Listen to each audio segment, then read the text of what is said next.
Hi there, and welcome back. This is Dan with Dan and Sarah Makers, and you're in store for another Tool Tuesday. Today, we are going to look at the insignificant chalk line, as it were. This is a tool that most carpenters carry with them in their nail bags all the time, but there's a few things about these chalk lines that we're going to look at today. So, as you can see, I have kind of an array of different chalk lines here. I've got a big one, and then I've got some chalk and spare string that we'll take a look at real quick. So the most basic chalk line that you're going to get out there is a 1-to-1 gear ratio, which means that it's about the slowest to reel the string back in as possible. This particular one has a little trap door on the side that you slide open, you fill the chalk in there and you close it. There's no gasketing or sealing other than just how tight the tolerances are, so it will spill a little bit of chalk, as do a lot of these. The string itself is just like a cotton string. Not super durable, but it should do what it needs to do. It's got a metal hook on the end that you can hang off a nail or hook to a nail when you pull a string line, and it's also got a tab on the end so that you can hook the string over the edge and then snap your line, pull it and snap it.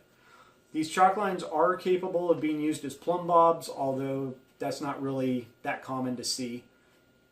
So this is your most basic and simple out there. Not necessarily the one I would recommend. The handle has to be completely out of this retention hole to either pull the string out, whereas some of these have a gear disconnect here where you can push in the center and then freewheel the line out. So kind of inconvenient, but that's basically what they've looked like for many, many, many years right there. The next one that I really liked was this Irwin. They stopped making this and started making this. Not as big a fan, but this one here has a 3-to-1 gear ratio, which means that as you spin the reel in or handle in, it actually retracts the string 3 times faster than this particular chalk line here. So considering that a lot of these are 100-footer, it's beneficial to have the line go in. This one, it does have that gear disconnect where I can push down on the center and I can pull the string out freely and then snap my line. I then reel it back in and then I can latch the handle. So this one's all plastic, but in my experience they've been pretty durable over the years. This is a DeWalt, which is very similar to this Irwin. The only main difference with this is the type of string. It's kind of a polyester cotton cord maybe, and it's a twisted cord, so it's a little bit different string. The hook on the end's a little bit more aggressive, but DeWalt likes making really aggressive looking stuff. And then it's got this rubber latch trap door on the front, which is kind of convenient because it actually seals a little better and you have less chalk spilling in your bags or toolbox or wherever. So again, it's got a good gear ratio. It's got a place on the side here to store the hook. If I can get it out there we go. So you can hook it on the side. I don't know if that's really the greatest option out there. It's not. It's kind of just a gimmicky thing in my opinion. But you can hook it there. This Irwin is just a bigger, chunkier, beefier version of this. Like I said in my tape measure video, a lot of these companies are going over to rubber armored, chunky, big, fat things, and that's all it is. It's just a chunky version of this. So it's a lot bigger, bulkier, and less convenient, and it dumps a lot of chalk. So it's my current chalk line that I do carry with me, but eventually I'll probably change out to something more like this, which is a Tajima. And this is a company that they kind of, they've tried to recreate a lot of stuff, reinvent a lot of stuff, maybe I should say. And it's okay, it's not too bad. But they have some features that are pretty cool. This one here, when you do pull the string line out, the handle does spin, but it's not spinning in such a way that it obstructs or interferes with holding the chalk line. It's got the high gear ratio, 3-to-1, and it's also got a little lever up here. In this position, which is a down position, the line comes out freely. You flip it up, and then that locks it and keeps it locked. It does have a cap that has an O-ring gasket, so you have a reduced amount of chalk that potentially can dump out. So that's a nice feature. And then also, if you ever do break your chalk line and retract it all the way in, there's a small tool that snaps in there that you can actually punch through the felt washer in the end of the chalk line to then pull the string back through there. So that's kind of a neat feature, because that's one of those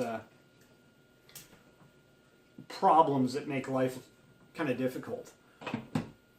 For big projects, if you're doing a whole building or really long runs, they have large chalk lines here, which basically take a whole bottle of chalk in the end.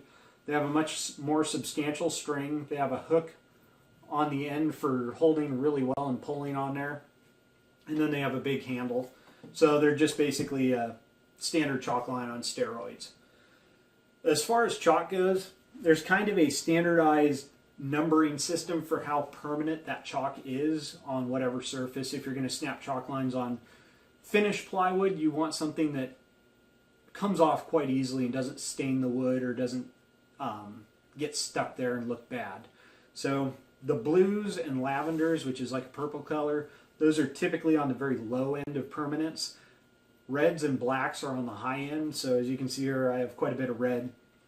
That indicator system of color to permanence is pretty universal through the different brands. So I'm not sure personally if that's an industry standard that everybody agreed on or not, but that tends to be the case.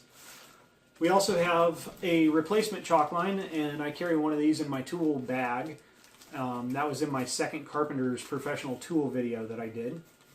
This Irwin chalk line, it's approximately 100 feet, and it's just a cotton line, and they do come with a replacement hook at the end. Chalk lines, from my experience, they tend to wear out in 8-foot segments, because when you're snapping lines across a piece of plywood, as you're pulling your chalk line over the corner of the plywood, that's where it starts to wear. So your chalk line tends to break at 8-foot increments. Snapping lines themselves, the best trick is anything under about 20 feet, one person can do and get a decent line. Over about 20 feet, you might want to have a separate second person or third person, depending on how you have to hold the line. Pin the line approximately to the floor in the center of the span of the chalk line, and then they can snap one side and then snap the other. When you do snap a chalk line, you want to pull it straight up at a 90-degree angle to the surface that you're snapping to, because if you pull off at an angle, the snap line or chalk line will actually spring past where you want it to go, and it'll snap off to the side, and you'll get kind of an arc, which you don't want. A lot of times when you are snapping a chalk line, you'll actually hear the carpenters say hold for two, and the guy that's actually snapping, or person, they'll pull the string line up, they'll snap it once, and then they'll do it a second time just to make sure you get a good chalk snap down. So yeah, it's a pretty simple tool. There's not a lot to it, but there are a few tricks and tips and different features to look for when you are looking at getting a chalk line. So, hope you enjoyed this episode of Tool Tuesdays. This is Dan with Dan and Sarah Makers. If you have any comments or questions, be sure to leave them. And remember to like, subscribe, and share. So until next week, this is Dan and Sarah Makers. Have a good one.